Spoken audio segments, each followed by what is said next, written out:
নমস্কার, আমার রান্নাবান্না চ্যানেলে আপনাদের স্বাগত। আশা করি আপনারা সবাই ভালো আছেন এবং সুস্থ আছেন। আজকের রেসিপি হচ্ছে তেলাপিয়া সর্ষে বাটার ঝাল। দেখুন আমি কিভাবে করছি। এখানে আমি 3টে তেলাপিয়া মাছ নিয়েছি। এখানে ঝালের জন্য আমি 1 চামচ পোস্ত বেটে রেখেছি আর 1 চামচ সর্ষে বেটে ছেঁকে রেখেছি। এখানে ধনেপাতা, এখানে 2টো কাঁচা লঙ্কা কুচি। চলুন গ্যাসে কড়াটা বসিয়ে দিই। গ্যাসে কড়াটা বসিয়ে দিয়েছি। এবার গ্যাসে আমি কড়াইয়ে তেল দেব মাছ ভাজার জন্য। আপনার যে যা পরিমাণ মতো তেল দেবেন। একবারে সিম্পল সর্ষে বাটা দিয়ে মাছের ঝাল আপনারা একবার এইভাবে রান্না করে দেখবেন।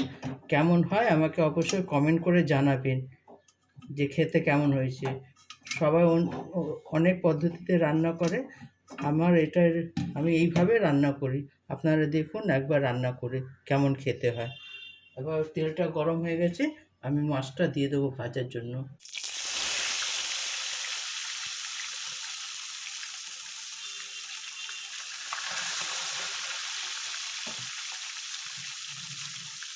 মাছটা একটু লাল লাল করে ভেজে নেবেন, বেশি কড়া করবেন না, একটু লাল লাল করে ভেজে নেবেন। আপনারা চাইলে কড়া করে ভাজতে পারেন, সেটা আপনাদের ইচ্ছে। আমি কিন্তু বেশি লাল করবো না, একটু ভেজে নেব। দেখুন আমার মাছটা এক পিঠটা হয়ে গেছে, আমি এটাকে উল্টে দেবো।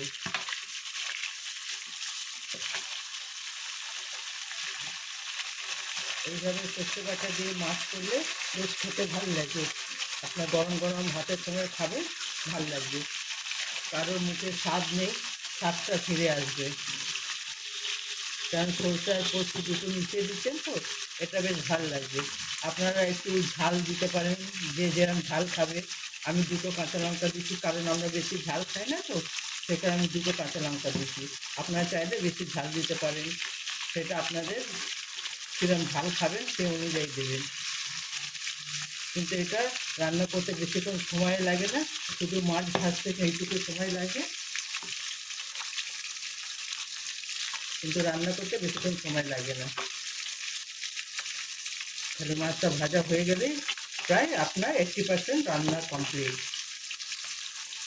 আপনার কোনো জায়গায় যাওয়ার তাড়া আছে, আপনি এভাবে মাছের ঝাল করে যেতে পারেন, তাড়াতাড়ি হয়ে যাবে রান্নাটা, সেরকম সময়ও লাগবে না।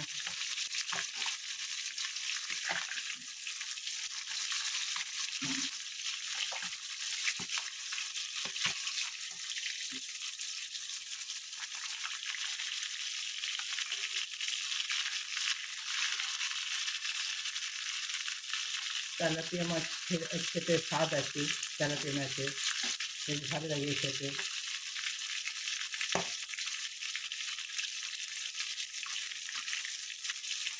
আমার প্রায় 1 পিঠটা ভালো মতন ভাজা হয়ে এসছে, এবার আমি উল্টাবো।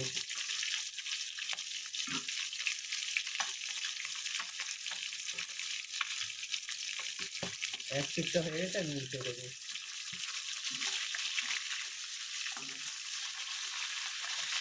আর এক পিঠটা আমার ভাজা হয়ে যায়, তারপরে মাছটা তুলে নেব। তারপরে আপনারা দেখাচ্ছি কীভাবে আমি করছি, একেবারে সোজা। আপনারা হয়তো বাড়িতে এইভাবে করেন, কিন্তু আমি এইভাবে করি।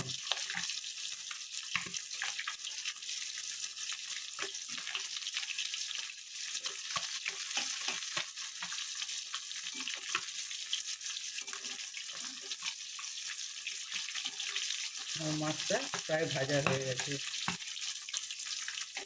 এবার আমি মাছটা তুলে নেব।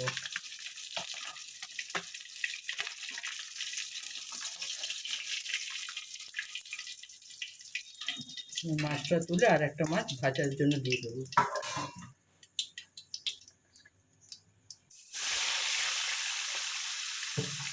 এই মাছটাও ভাজা হয়ে যায়, তারপর আপনাদের দেখাচ্ছি। এক পিঠটা আমার মাছ ভাজা হয়ে গেছে, আমি উল্টে দেবো।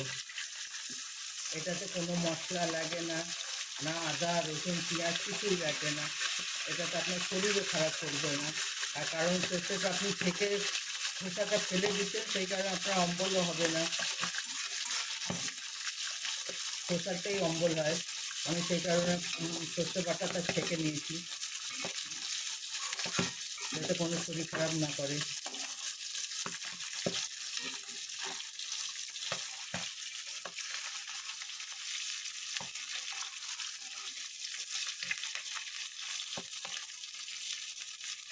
দেখুন এই পিঠটাও মাছ ভাজা হয়ে গেছে, এবার আমি মাছটা তুলে নেব।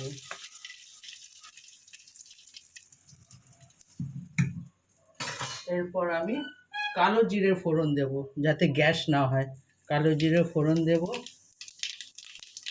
কাঁচা লঙ্কা যেটা রেখেছিলাম এই দুটো কাঁচা লঙ্কা দিলাম, সর্ষে বাটাটা দিয়ে দিলাম, সর্ষে বাটা দিয়ে দিলাম, পোস্ত বাটা দিয়ে দিলাম।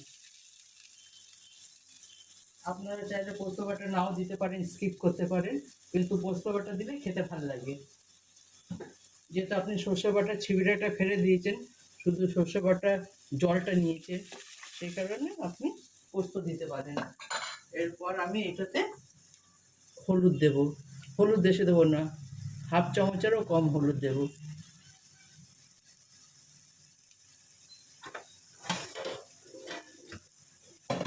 এরপর আমি পরিমাণ মতো নুন দেব, যে যা স্বাদ অনুযায়ী দেবেন নুন।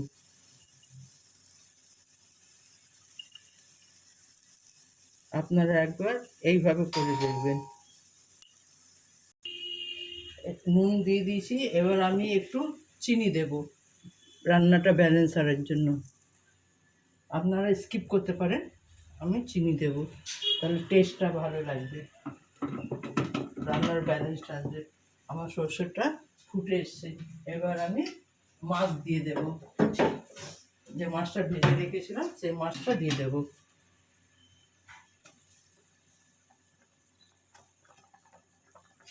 দেখুন রান্না করতে খুব একটা সময় লাগে না।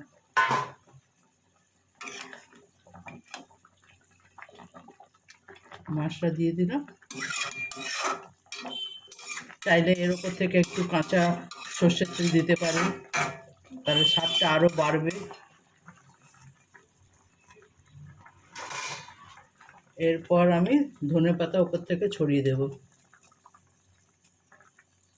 এখন শীতকাল তো, শীতকালে ধনেপাতা দিলে তরকারি ভালো লাগে, গন্ধটা ভালো লাগে।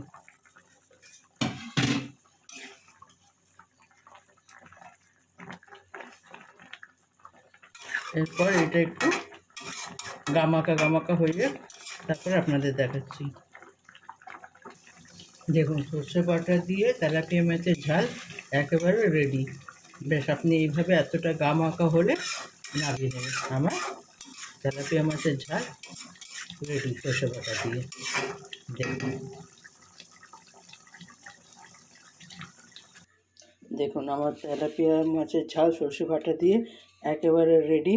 আপনারা এইভাবে একবার বানিয়ে দেখবেন কেমন খেতে লাগে, অবশ্যই কমেন্ট করে আমাকে জানাবেন যে কেমন হয়েছে খেতে। আমার চ্যানেলটা দেখার জন্য আপনাদের ধন্যবাদ। আপনারা আমার চ্যানেলে থাকবেন, আমাকে সাপোর্ট করবেন, আমাকে লাইক সাবস্ক্রাইব অবশ্যই করবেন। আমার চ্যানেলটা দেখার জন্য আপনাদের ধন্যবাদ। আশা করি আপনারা সবাই ভালো আছেন, সুস্থ থাকবেন। Thank you.